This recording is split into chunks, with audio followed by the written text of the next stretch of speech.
Bonjour tout le monde, j'espère que vous allez bien, c'est Crypto Trading Social Club et on est parti pour une petite vidéo. Alors on va faire juste une petite news avant qui est intéressante je trouve, et je vais vous présenter un exchange que je pense quelque chose de très prometteur. Et puis on va aller sur les marchés tout de suite, hein, on va aller très vite.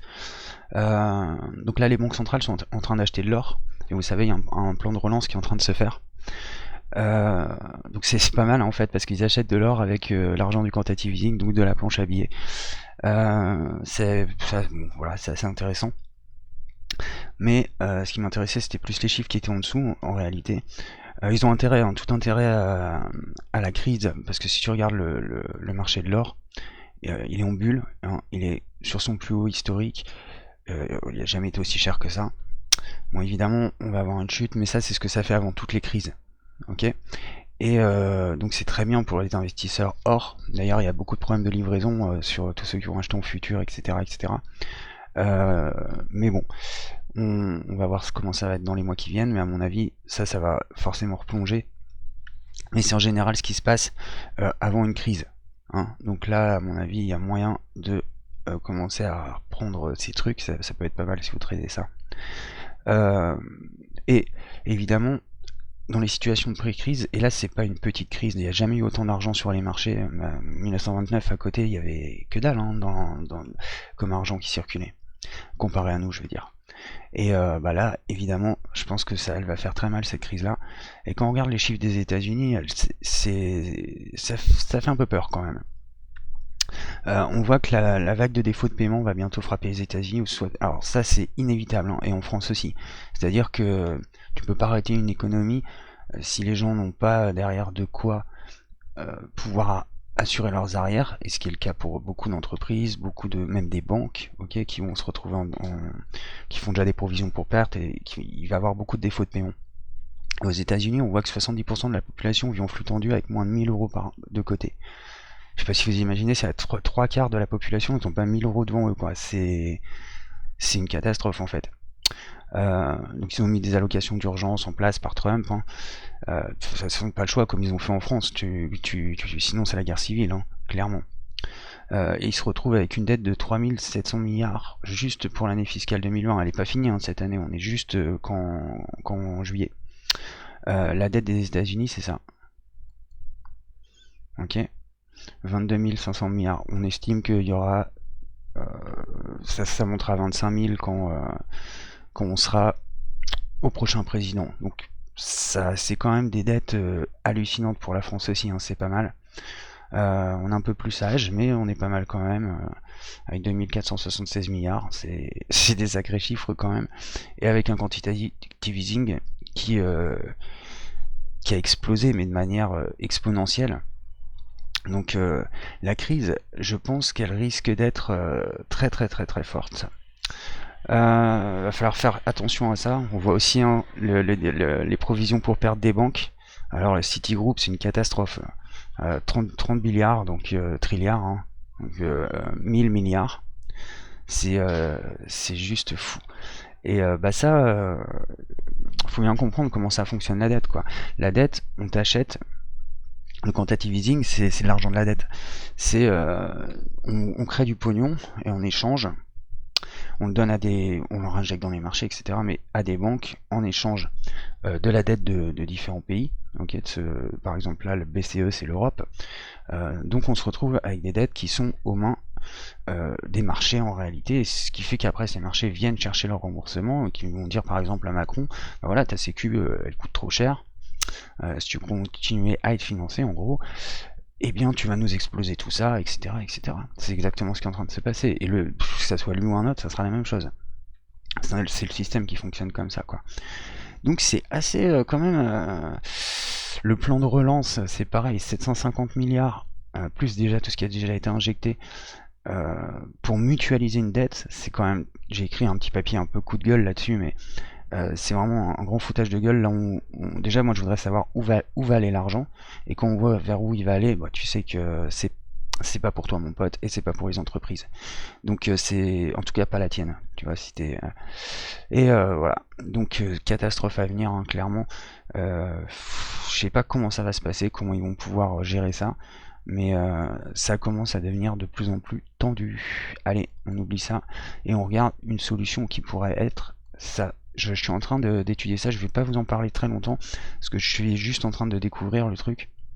CSNT, Synthetic Exchange, leur jeton CSNT, c'est complètement décentralisé. Alors je sais pas encore s'il y a des stops et tout, je vous ferai une vidéo au retour là-dessus, mais ça a l'air vraiment intéressant. La décentralisation, c'est vraiment, je pense que c'est le truc qui pourrait tout changer dans le monde, parce que nous on est tout le temps face à des intermédiaires. La technologie blockchain, elle nous permet de nous passer des intermédiaires. C'est pour ça d'ailleurs qu'on est dans les cryptos. Et ça, c'est vraiment l'aboutissement du truc. Mais ça, c'est que le début. Parce que ça, on voit encore, c'est pas très bien développé. Je sais même pas s'il y a des stops, etc. Mais en tout cas, c'est très intéressant. Et comme sur les marchés fonctionnent, par exemple, il y a des animateurs de marché. Ok. Quand nous on trade sur des exchanges, on trade au carnet d'ordre en réalité, et c'est des animateurs de marché qui font qu'on ait plus ou moins, en tout cas, de liquidité sur les marchés, en offrant de la vente et de l'achat. Là ça fonctionne pas comme ça, donc il n'y a pas de carnet d'ordre. On prête de l'argent en fait avec un collatéral qui est des cents en fait, et ces cents, on va avoir des remboursements dessus tout le temps. Et c'est ce qui va créer le market making, en fait, ce qui va créer la liquidité du marché. C'est génial comme invention, franchement. Et tout ce qui est en train de se faire en finance décentralisée, c'est vraiment balèze. Je sais pas si vous imaginez, mais la décentralisation, ça nous permettrait par exemple de faire de trader absolument tout. Là, on a plusieurs marchés, on peut voir qu'on peut trader le forex. Là on a l'AUD, on a le FTSE, on a l'or, voilà, le FTSE est là, le Nikkei, et on peut en fait, vu que c'est décentralisé, même créer nous-mêmes des, des choses à trader. Bon, je reviendrai dessus quand je l'aurai testé et que j'aurai bien compris comment tout fonctionne, parce que c'est évidemment plus compliqué, c'est absolument pas sûr pour les débutants. Si vous êtes débutant, faut pas aller sur ce genre de truc, vous allez rien capter, parce que là en fait il faut avoir une connaissance du marché. Parce que en l'occurrence ici tu vas devoir faire le travail et du broker, c'est-à-dire de ton exchange, et le travail, c'est-à-dire le financement, etc. et le travail de trader. Ok ? Donc je vais me pencher là-dessus. Je pense que c'est vraiment quelque chose qui est important pour l'avenir. Ça pourrait tout changer. Si vous voulez, ça fonctionne un peu comme du CFD honnête, comme on m'avait dit, mais c'est vrai, ça, on dirait que c'est du CFD honnête. Et surtout, il n'y a pas de slippage. C'est vachement intéressant. Comme tu sais, à cause de ces ordres de marché et de la liquidité qu'il peut y avoir, eh bien ton ordre peut être slippé. Okay, quand tu te retrouves avec un carnet d'ordre avec des écarts trop importants. Et bien là c'est pas le cas, tu vas être pris au prix juste par exemple, donc c'est vraiment très intéressant. C'est encore des technologies en développement, je commence à m'y intéresser de plus en plus, c'est vraiment super intéressant, c'est même complètement génial ce truc là, enfin tout cet écosystème c'est l'avenir. Clairement, on pourrait imaginer des systèmes de prêt, on pourrait imaginer, regarde, aujourd'hui notre problème c'est les GAFA, on passe par des intermédiaires qui nous volent nos données partout. Moi, je préférais négocier mes données moi-même, par exemple. D'ailleurs, on pourrait créer un revenu universel grâce à nos données. Okay, si Facebook, par exemple, ça représente, je l'avais dit dans une vidéo, mais environ entre 70 000 et 150 000 de revenus par individu, par an. T'imagines le salaire que tu peux te faire en négociant tout ça toi-même? Donc, il y a quelque chose qui ne va pas avec ces intermédiaires, ils nous censurent, vous savez, ils font du cybermarketing. C'est du marketing comportemental en fait. C'est une saloperie ce truc là. C'est-à-dire que on te cible et on va cibler tes comportements. Et c'est comme ça d'ailleurs qu'on peut te faire voter pour tel ou tel, etc. Et ce ciblage comportemental, il est affreux. Dans la technique, par exemple, ça pourrait te donner ça. Toi, tu votes pour Biden, ou bien tu aimes ça, tu vois, et donc tu n'aimes pas Trump. Et donc l'algorithme, ce qu'il va faire, c'est qu'il a compris, et il lise même tes données privées, hein, ce que tu envoies par message, etc. Cet algorithme, ce qu'il va faire, c'est qu'il fait, on voit que tu as une volonté de vouloir voter Biden ou Hillary Clinton ou etc. contre Trump, donc on va te montrer tout le temps du contenu qui va te faire haïr encore plus Trump, par exemple Trump est un con, etc. Enfin, ou des trucs qui vont t'énerver, et par contre des trucs qui vont te calmer du côté d'Hillary ou de Biden ou etc. Voilà, ça fonctionne comme ça. Et c'est pareil ici avec Macron, etc. C'est ce qu'ils ont fait d'ailleurs pendant les États-Unis avec je me souviens plus de cette entreprise, mais qui a fait un scandale, bref. Et le marketing comportemental, il peut servir à plein de choses. Évidemment, il est revendu pour la publicité, et c'est comme ça qu'ils font des revenus, en réalité. Mais ça t'enferme aussi dans quelque chose. Et c'est gênant, quand tu as envie de parler avec des gens, et d'être juste, tu vois, pour échanger comme on le fait avec les cryptos sur Facebook, par exemple. C'est gênant d'avoir toujours cet intermédiaire. Et bien, dans l'avenir, on pourrait très bien imaginer qu'on ait des plateformes complètement décentralisées, les futurs YouTube et les futurs Facebook, surtout quand on voit ce que sont devenus politiquement, parce que c'est la politique tout ça, hein. YouTube, le contenu, voilà, par exemple, ils vont stigmatiser des gens qui vont être de droite, mais ils vont laisser des islamistes s'exprimer sur leur plateforme. Ils sont c'est la folie en fait, ce truc là, ils sont en train de censurer plein de chaînes, etc.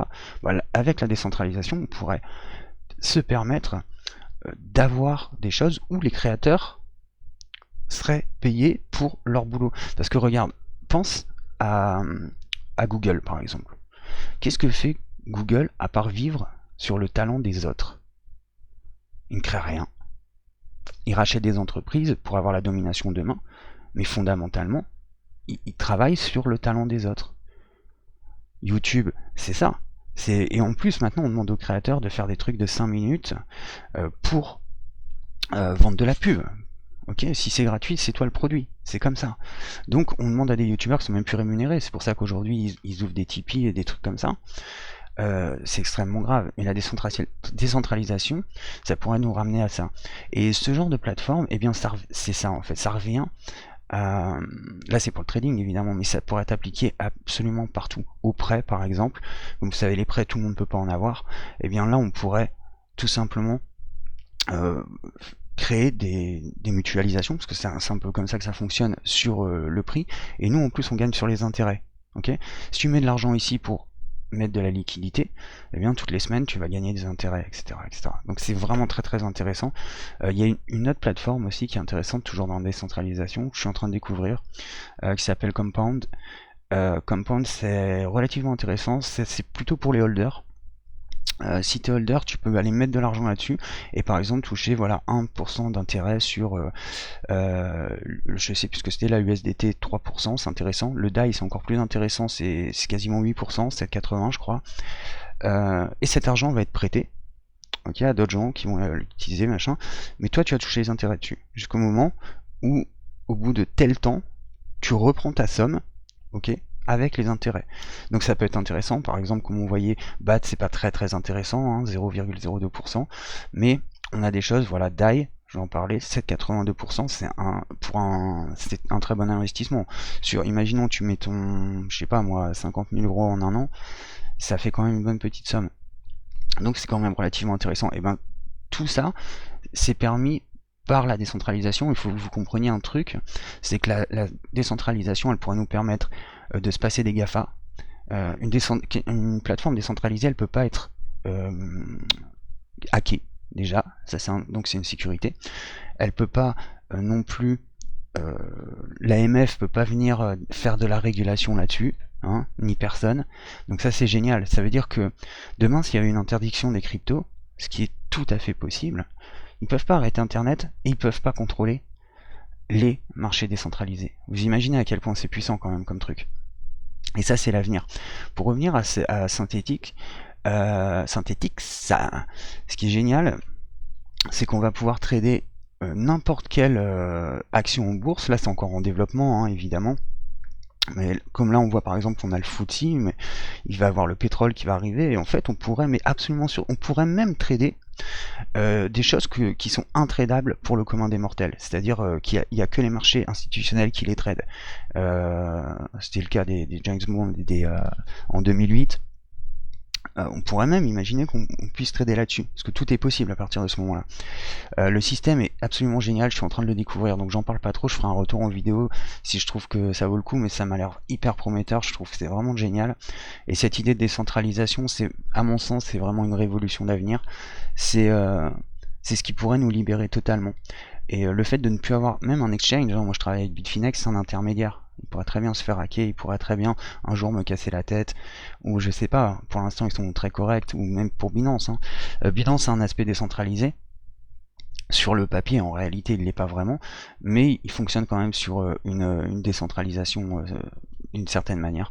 Mais là, il y aurait plus du tout, il y a plus ça, il y a plus de chef, il y a plus de contrôle, il y a plus voilà. Donc c'est toi qui fais le truc et c'est avec la communauté concret. C'est vraiment quelque chose si vous aimez les cryptos sur lesquels il faut se pencher et je pense même investir sur les années à venir parce que je pense que c'est ce qui pourrait vraiment changer tout le game et changer même la face du monde parce qu'il faut comprendre que la finance aujourd'hui elle est pas centralisée, elle est pas décentralisée. T'as bien compris que tout est centralisé. Les GAFA, c'est de la centralisation à mort, c'est des monopoles, quoi. Et un monopole, ça doit mourir, clairement. Et quand on voit d'ailleurs comment comment on nous traite ces gens-là, parce qu'on les utilise tous par effet de masse, hein, tout simplement. C'est difficile, tu vois. Moi, je suis contre eux, mais c'est difficile de te couper de YouTube, de Facebook, etc. Même pour cette vidéo, j'ai besoin de YouTube. Alors que je connais plein de plateformes qui fonctionnent déjà plus mais c'est des plateformes où personne n'ira. Ok. Donc c'est un moment, c'est aussi la volonté du public d'être intelligent. Je te dis juste un truc comme ça, mais les gens arrêtent pas de se plaindre tout le temps. McDo, c'est sale, machin, ceci, cela. Ok. Déjà, si ça existe, c'est qu'il y a une offre. Et cette offre, eh bien tout simplement, c'est toi qui l'as fait avec ton pognon. Donc au lieu de demander à des États et à des gens d'être plus vertueux, d'être plus ceci, tu changeras pas le monde et tu changeras pas le comportement des gens. Par contre, si tu peux influer par toi-même sur ce que tu vas acheter, sur ta manière de consommer, ce que tu vas mettre en avant, ça peut changer beaucoup de choses. Et si tu arrives à convaincre des gens que par exemple toi tu es écologiste, eh bien tu ne vas pas acheter à des entreprises, etc., ok, qui polluent, eh bien ça je peux te dire que ça peut changer le monde, mon pote. Et vu qu'aujourd'hui tous ces acteurs centralisés sont là et nous grignotent et vivent sur notre dos, parce qu'il n'y a pas d'autre mot, ils vivent sur l'exploitation, soit de tes talents, soit de tes données. Donc les big data, c'est l'enjeu de demain, les gars. Ok. Et pour lutter contre les big data, bah, c'est la décentralisation. Et on peut décentraliser Facebook, on peut décentraliser YouTube, on peut tout faire. Ok. Donc c'est vraiment quelque chose à suivre. Bon, j'en parlais vite fait comme ça parce que vraiment c'est quelque chose qui m'intéresse vraiment et c'est le summum de la liberté des cryptos aussi d'ailleurs. Tu vois, les cryptos ça amène vraiment c'est quelque chose qui est en train de révolutionner tout le monde. Les gens qui le voient pas, qui se rendent pas compte en fait du potentiel en disant oui mais BTC c'est pas une réserve, il est tombé de 40%. On s'en fout. C'est pas ça qui est important. C'est l'écosystème qui est en train d'être mis en place. Tu vois, et c'est toutes les possibilités que ça va offrir demain. Et c'est déjà le cas en réalité. Parce que regarde ça, ça existe par exemple. Il y en a d'autres, hein, il y a Dex, etc. Je suis en train de m'intéresser à tout ça. Je vous ferai un retour si ça fonctionne, parce que il y aura des trades à faire. Alors je sais pas là pour l'instant, j'ai pas l'impression qu'il y ait de stop et tout. Moi j'aime pas trader sans stop. L'interface est pas super non plus, hein. C'est sur la profondeur des marchés et tout, mais bon, à voir, c'est intéressant, je vais le tester. Et je vous dirai vraiment si ça vaut le coup. En tout cas, je trouve que le projet est juste génial. Alors, on va aller sur BTC. Alors, je disais, la question elle est vite répondue. Faut-il acheter Bitcoin?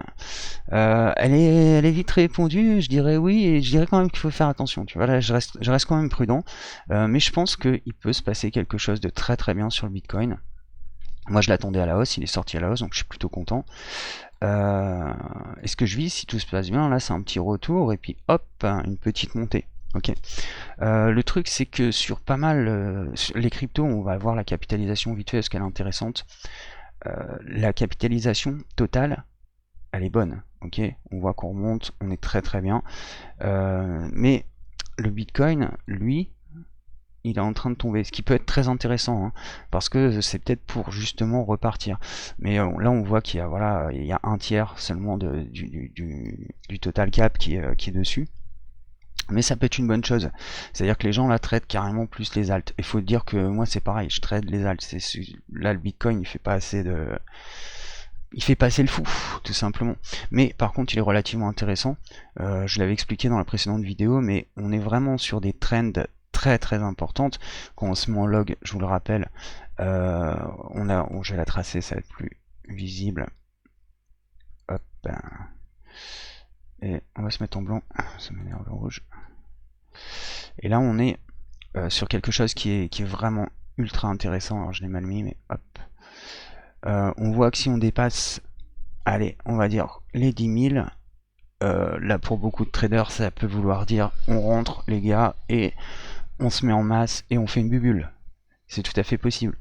À savoir, comme je vous l'avais dit, que ce contexte-là, bah, il ressemble énormément à ce contexte-là. Il ressemble jamais à un sommet. Hein. On n'a jamais eu un seul sommet comme ça. Ça n'existe pas. Une longue consolidation comme ça. Les vendeurs ne vendent pas.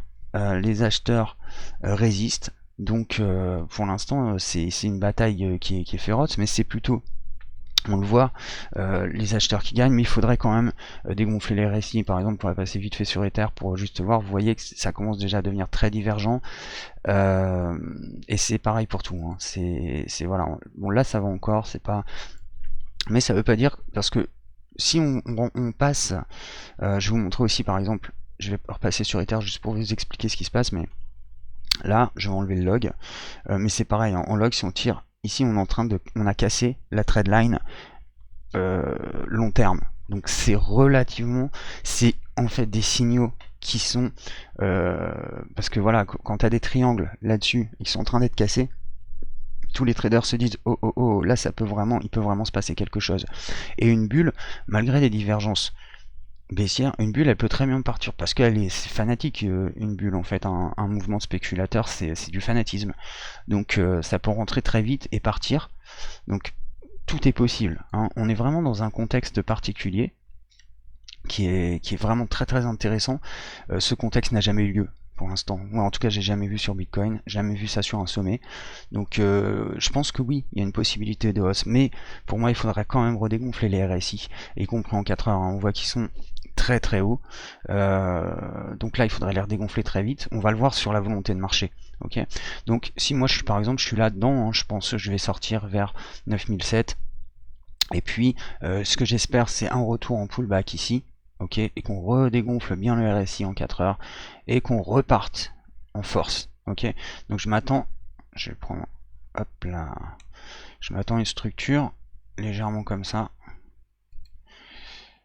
Donc là j'espère qu'on va aller au 2007. On est déjà sur la première résistance, mais je pense qu'on va y aller. Et ensuite c'est une très belle ouverture, hein, parce que il faut voir quand même qu'on a rangé avec des clôtures négatives pendant plusieurs semaines. Hein. Maintenant, c'était très chiant d'ailleurs. Ce mois-ci, il y avait beaucoup moins de trucs à faire que les 2 mois précédents. Mais bon, ça fait partie du marché. Des fois, il faut savoir patienter. Mais une sortie de ce triangle-là, c'est quelque chose de très positif. Tous les traders vont voir la même chose que moi. Un pullback, s'il tient, bah, on va rentrer dessus et puis boum, quoi. Hein. Donc ça, c'est clairement un contexte qui est super intéressant. Cela dit, comme je l'ai dit, les RSI sont hauts, donc il faut quand même garder un raisonnement, parce que si tu mets un setup qui est entièrement haussier dans quelque chose qui pourrait potentiellement être un piège, ok, parce qu'il pourrait très bien revenir ici, ok, aux 10 000 et bugger encore une fois sur les 10 000, on va voir, ok. Il peut aussi créer un range, c'est-à-dire que il a créé un range là, il revient et il re-range jusqu'au moment où il sort vraiment, d'accord. Donc à ce moment précis du marché, on a quand même beaucoup d'opportunités, on a aussi beaucoup de chances d'avoir un marché qui soit haussier, mais c'est du 50-50 quand même là, hein, parce que acheteurs et vendeurs se mettent pas d'accord. On voit quand même que les acheteurs prennent la main, mais ça peut se retourner vite quand même. Moi ce qu'il faut c'est qu'on passe ça. Ok, il faut qu'on passe les 10 000, il faut qu'on se retrouve au-dessus de cette trend. Ça va être un signal d'achat vraiment très très très fort. Ok, donc bon, je crois que c'est tout pour le Bitcoin. On va aller voir Ether. Ether qui est magnifique. Alors je suis content, je l'avais acheté ici. Hop, exactement. Et là, je suis prêt à bientôt le revendre. Ce que j'attends dessus, c'est pareil, c'est un pullback, hein, en retour sur ce triangle ou sur la trendline annuelle, enfin annuelle long terme, et on repart. Ok, donc ça peut être très très intéressant sur Ether. Il est pas mal. Il fait vraiment de la perf. N'oubliez pas que cette config, voilà, c'est ça. On vient de casser un point crucial sur Ether. Et c'est le même cas pour TRX par exemple. Le cas pour LTC qui est en train de le faire aussi. On va voir si ça prend ou si c'est juste une petite mèche à la con et qui va nous faire retomber le marché. Mais si ça tient, mais les gars, derrière, on a une possibilité d'explosion réelle, comme on n'a pas eu depuis longtemps en tout cas. Enfin, depuis longtemps. On peut pas dire ça, parce que quand tu regardes des graphiques comme ça, c'est bulle sur bulle en réalité. Hein. Ça, c'est la méga bulle, mais tout ça, c'est des répliques. Hein. C'est une bulle, voilà quoi. Ça monte, ça redescend très fort. Donc là, ça pourrait monter, bah, on pourrait revenir sur les sommets, ça serait déjà un bon petit run, peut-être même plus haut, hein, pourquoi pas, parce que ça s'excite. Vous vous souvenez, quand on était ici, en 2017, là d'ailleurs c'est quand j'avais créé le groupe, quand on était là, quand on était là-dessus, bah là c'est parti en bulle, alors que logiquement tout était baissier. Tout était baissier. Les RSI étaient super hauts, et c'était pareil en 2017, quand on était sur Ether, ou même Bitcoin. Hein. On avait vraiment des contextes, on était ici, la bulle elle a commencé vraiment là. C'est parti en fusée alors que tout aurait dû tomber. Ok, mais non, c'est reparti, donc voilà, on va bien voir comment ça va se passer, j'espère en tout cas qu'on va pouvoir avoir une sortie positive, parce que j'aime bien le short, mais je préfère quand même me poser en longue, pas besoin de levier en plus, etc., c'est bien. Donc voilà, je pense qu'on a des marchés vraiment agréables, je vais passer vite fait à ETC, parce qu'il est intéressant aussi. Alors pareil, on arrive encore une fois sur des zones qui sont toutes importantes. Hop, on voit que si il arrive à casser ça, ça peut être relativement intéressant. Bon là je pense qu'il va bloquer, mais il peut revenir, ok, et retravailler encore une fois. On est en train de fabriquer, j'ai l'impression, des espèces de W, ok, et si c'est le cas, ça va être, bah, c'est des signaux haussiers, donc il va falloir voir, mais ça peut très bien échouer là et revenir tout de suite ici.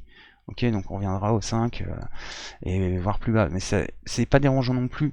En fait, même au contraire, moi je pense que ça serait pas mal d'échouer ici et de revenir ici, ou de créer une structure à 50% pour repartir ensuite à la hausse et casser cette structure. Pour justement pouvoir créer une bulle saine, mais bon, les bulles ça part trop vite, tu sais jamais trop quand. Mais si c'était le cas, vraiment, on pourrait avoir vraiment des trucs qui partent très très vite. D'autant plus que bah ça, avec c'est mes deux meilleurs trades de l'année, je pense. Hein, de loin, c'est Edo, donc SNT aujourd'hui, et la bulle d'Ethereum là en janvier, alors qu'il se faisait pareil, il se faisait chier sur le marché, mais il nous a offert, voilà, on était je sais plus combien, mais putain c'était du pourcentage, on était content. Hop, voilà ça, ouais, 287. Edo là qui est à 3002. C'est juste hallucinant, mais on va le voir après. Mais ETC, voilà, s'il part, bah, il va partir fort aussi. Bon, déjà, je pense que s'il casse ça, on ira là. Ok, au 9,40. Donc ça peut être hyper intéressant. On a des contextes qui sont intéressants aussi sur bah, EOS aussi, il me semble. Là, sur Bitcoin Cash, on est sur un pullback. Hein, il est en train de le sortir. Ok. Premier pullback, c'est possible qu'il revienne en deuxième. Encore une fois, il est très haut. Faut qu'on dégonfle les RSI. Si vous êtes là-dessus, il va bientôt falloir sortir. Clairement. Je vous dis, même les positions, ce que j'avais donné, ZEC et tout, il va falloir sortir. Je pense que on va aller voir XRP juste après. Je pense qu'il peut encore nous faire une toute petite pulsation pour le ZEC. Il est pas mal. Hein. Je pense que il va venir taper les 68 comme prévu. Et là, on clôt. Hein. Clairement, je vous l'avais dit. On se barre de là. Donc XRP qui a fait sa sortie. Ok, donc là on est dedans, c'est cool. Le mieux, je pense, ça va être pareil, hein, de sortir et de se repositionner en pullback par la suite. Pour pas bah, déjà pour prendre le gain, et puis pour pas se casser trop la tête avec ça et se repositionner tranquillement derrière. Pour être sûr que tout tient et voir, moi ce que je veux voir vraiment, hein, ce que je vous l'ai dit, c'est les RSI se dégonfler. J'ai oublié EOS. EOS qui a fait une belle sortie aussi, hein, on l'attendait. Alors là, lui, il est sur la trend et il la dépasse. Ok, donc ça c'est pareil, c'est des signaux qui sont intéressants. Il est en train de la casser. Est-ce qu'il va la tenir? Faudra qu'il décolle un petit peu, il va être bloqué par la Bollinger je pense, mais s'il peut mêcher comme ça et revenir ensuite pareil en pullback, ça peut être relativement intéressant. Donc ça c'est pareil, il va falloir dégager. Hein. Donc c'est pareil, toutes ces petites sorties, elles sont très bien. XRP, je viens l'entraiter ici, hop, on sort, retour pullback. Si le pullback est cool et qu'on revient avec des RSI clean, je pense que c'est possible qu'on se mette en swing là-dessus. Alors ZEC, donc là je l'ai dit, hein, on sort à 68, je l'ai fait. On va aller voir ETP. Alors ETP qui a surperformé, putain je suis content. Alors je suis deck, je suis pas dedans. Alors ça c'est le coin que j'ai mis depuis qu'on est ici. Il va sortir, faut être dedans, je l'ai acheté là. J'ai revendu là pour mettre un ordre en sortie ici pour profiter de ça. Et j'ai oublié de poser mon ordre. C'est la connerie. Des fois ce que je fais en fait pour des trucs comme ça, je me mets des stickers, tu sais, des post-it, en disant parce que voilà, mais des fois j'oublie. Donc voilà, là je pense que on a cassé la traîne, on revient. Possible qu'il aille sur les 21, 23, hein, c'est le chiffre qu'on attendait. Je pense qu'il va y aller, clairement. En 15, il est plutôt pas mal. Hein. Il est divergent haussier, il est en train de faire une espèce de petite vague 4 là sur ce mouvement. On attend une cinquième et on dégage de là. Hein. Après, même possiblement, je crois que je vais le shorter. J'attends alors soit, je vous l'ai dit, le retour en ABC. Clairement, alors on va se mettre en auto, ouais. Le retour en ABC et qui reviendrait ici, ça serait très intéressant, parce que ça serait en fait, ça serait un pullback et qui se remettrait en fait. Et là c'est aussi un pullback, hein, parce que si on prend le truc ici, on arrive comme une espèce de pullback géant là, mais c'est une zone intéressante. Si ici on voit qu'il y a de la puissance, sur le retour, il peut très bien revenir, comme je vous l'avais dit, hein, sur la vague A et ensuite repartir. Donc ça c'est très intéressant. Il a la possibilité, il a tellement pris cher d'ailleurs ETP là, mais quand il se met en marche, il se met en marche. Donc on a l'habitude, hein, il fait des profits de ouf à chaque fois. Donc on va surveiller ça. Là je pense que va falloir sortir clairement. On va aller voir Edo SNT qui m'a régalé de ouf. Qu'est-ce que je suis content de ce coin, franchement. Et je crois que je suis le seul trader français à le trader en fait, j'ai l'impression, j'en ai jamais entendu parler dans les vidéos ou autres. Et où on est là maintenant, j'arrive même pas à monter tout en haut. On est à 3200% mon pote. C'est énorme. Et on est rentré là, tu vois, à 0,7, 0,6. Il est énorme. Franchement, 2335% en 2 mois. Sérieusement, c'est trop beau.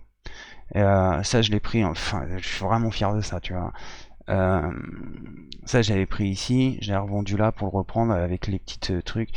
Et après, les grosses positions, elles s'étaient revenues. Je crois qu'il y en avait une qui était ici, et l'autre après, c'était là. Et après, ensuite, c'était ici. Et là, bam, la fusée. Donc ça te fait des trades, ça c'est quelques jours, hein, tu vois, on a pris 65% dessus. Ouais, ça fait plaisir. Et le pire, c'est que je pense qu'il va continuer à pousser encore un peu. Alors pas longtemps, parce que là, on arrive vraiment, je vous avais dit un 20. À mon avis, ça va être le moment où il va falloir dégager de là. Mais là, le pire, c'est que la structure, elle est intéressante, parce que je me demande s'il pourrait pas, parce que là, quand je regarde ça, je me dis qu'il pourrait pas ranger et repartir encore après. Ok. Mais il est juste hallucinant. Donc évidemment, on regardera si on peut faire. Moi, je suis sorti là. Hein. Clairement, j'ai pris mes gains. Et je suis content, je suis heureux. Alors on va aller voir Neo qui est en range mais qui est en train de le dépasser aussi, donc ça c'est relativement intéressant. Ce qu'on attendait, hein. Donc là peut-être qu'il y aura une position à prendre dessus. Faudrait que là, ça monte encore un tout petit peu et que ça revienne en pullback, que ça tienne le pullback, que ça dégonfle les RSI. Effectivement on aura cette entrée. LTC, alors il se passe aussi quelque chose d'intéressant. LTC, j'espère qu'il va encore pulser un tout petit peu, malgré le fait qu'il soit très haut et divergent. Enfin, pas vraiment divergent là encore, mais il va l'être bientôt. Je pense qu'il va pulser jusqu'ici, jusqu'au 47,14, et ensuite il faudrait qu'on ait un retour pullback. Et ici, ce qu'on observe, c'est que on casse la trend long terme. Donc ça c'est des signes intéressants. Ça peut être juste des petites mèches à la con, hein. Mais s'il le fait et qu'il se positionne bien en sortie, eh bien évidemment là on peut avoir une belle up après, qui est fort probable, hein. Quand on regarde le graphique, je vais me mettre en daily. Si on a une sortie positive ici, bah évidemment, qu'est-ce que ça fait quand on sort d'un triangle? Bah ça fait boum. Donc là on pourrait avoir une très belle sortie, qui pourrait même revenir au moins en 80, puis peut-être plus haut après, mais en tout cas ça serait vraiment intéressant. Alors on va voir. Donc on a quand même des éléments assez positifs sur le marché. XVG, donc moi je suis dessus, et il range, mais il prend un petit peu aujourd'hui hein, quand même. Mais ça reste du range à la con. Ok, donc ça c'est du swing, on attend. XLM.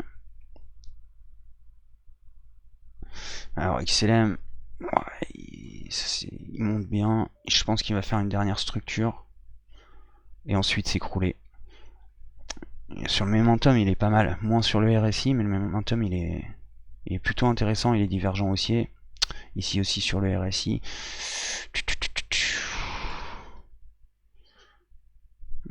Peut-être pour un petit day trade. C'est déjà très haut, hein, donc faut faire gaffe. Mais un petit day trade là-dessus, ça pourrait être possible.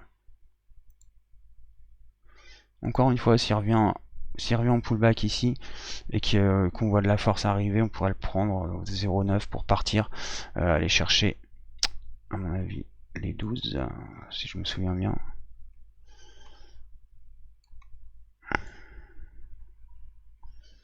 Ouais, sur breakout. Ouais, non, ouais, c'est ça les 12. Alors, Tezos. Bon, il est toujours dans son range, il est fort là quand même en Tezos.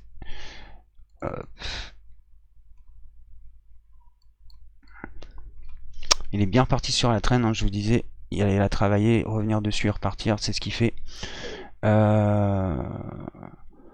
Je pense une vague 5 possible. Clairement, pour moi, c'est une vague 1, 2, 3, 4 et une 5.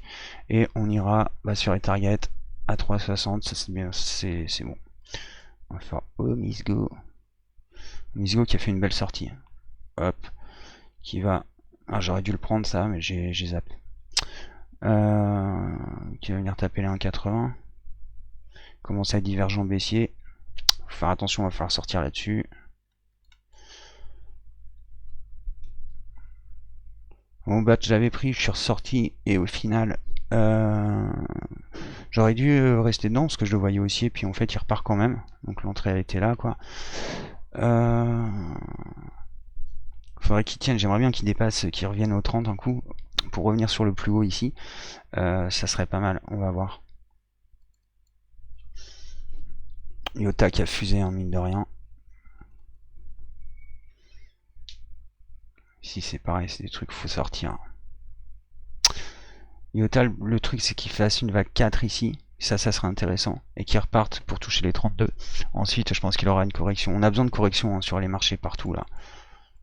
Parce que là clairement, voilà, on voit les divergences qui commencent à être quand même assez sévères, et ça serait bien qu'on puisse tomber un petit peu en retrouvant des points clés pour repartir, arriver à casser ces structures à la hausse. Et si ça se fait, ça va être très bien. Faut voir quand même que sur Iota par exemple, on a quand même des structures de marché hyper intéressantes. Là c'est en train de sortir, donc ça peut être pas mal, c'est à observer, mais je pense qu'on peut avoir du beau. Dash, il est sorti, donc, comme je vous avais dit, je l'ai pas pris au final, et ça repart. Bon, je pense qu'on va aller rejoindre les 76 tranquillement.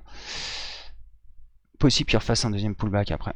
Ok, là on a fait le premier, il fasse le 2, mais l'objectif c'est toujours le même, c'est qu'une fois qu'il soit lancé, il puisse remonter la structure tout doucement, en faisant des vagues comme ça, hop, repartir et revenir ici. On va voir comment ça va se passer. Pour l'instant c'est un grand triangle qui tient.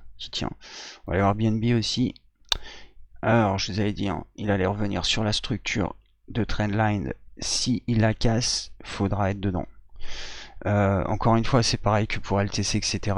Ici, si ça sort, ça peut sortir très vite. Hein. Surtout que BNB, Binance, bon, ils ont de la capitalisation, ils ont lancé beaucoup de projets ces derniers temps. Ça peut être relativement intéressant. Je m'hydrate un peu, il fait 32 degrés ici, il fait chaud. Donc ouais, autour des 18, si on casse cette trend, je pense que ça peut être très intéressant d'être là-dedans, parce qu'évidemment, comme comme d'habitude, une sortie de triangle, surtout daily, c'est un signal d'achat pour beaucoup de traders. Ok, on va voir si c'est pas de la petite mèche, mais en tout cas, s'il sort, je vais me positionner dedans. Allez, on va aller voir TRX Tron. Il nous a fait des belles perfs quand même lui aussi, et qui est dans le même contexte. Ok, donc là c'est relativement intéressant. Il est en train de la tâter. J'espère qu'il va la percer. Et ça, bah, on peut le prendre en sortie, hein, clairement. À voir comment ça se passe, mais si on sort de ces trends à long terme, ça peut partir très très fort. Donc voilà, c'est quand je vous dis vraiment le contexte de bulle est favorable. Si on a des sorties positives, ça peut faire des très très beaux scores. Donc on va voir comment ça va se passer avec Bitcoin, etc. Pour l'instant, je pense, moi, réellement, qu'il faut un petit peu d'attente, un petit peu de correction, ce serait vraiment top. Des RSI trop haut, c'est jamais trop bon. Il va continuer à grimper, là, le petit OX. Il était venu faire son pullback ici, sur les 37,12. Je vais regarder si on peut pas prendre une position intéressante là-dessus.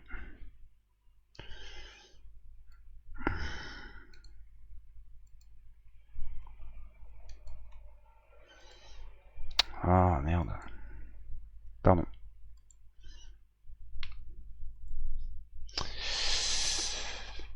Ouais, une position en sortie, ça pourrait être intéressant. Je pense qu'il va continuer à ranger un petit peu.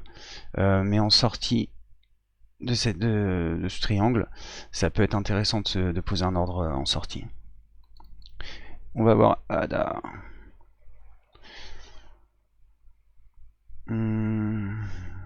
Alors lui il est parti sur un pullback baissier et il revient. C'est pas très intéressant pour l'instant, c'est trop haut. Tout est trop haut. VET on m'avait demandé, eh bien VET il me semble plutôt baissier à fond. C'est à dire que là il a quand même fait une belle perf, hein, faut avouer. Il est en train de faire un pullback baissier, faut faire très attention avec ce genre d'actifs. Voilà les gars, bon, vous avez compris le topo hein, sur Bitcoin. Ce qu'on attend c'est une petite montée ici sur les 9007 environ, un bon retour histoire de dégonfler en 4 heures le RSI, y compris un petit peu en daily, et de repartir clairement là sur une position swing et casser ces putains de structures. Ça serait vraiment top. Allez, je vous dis ciao tout le monde. Et abonnez-vous, pouce bleu, etc. etc.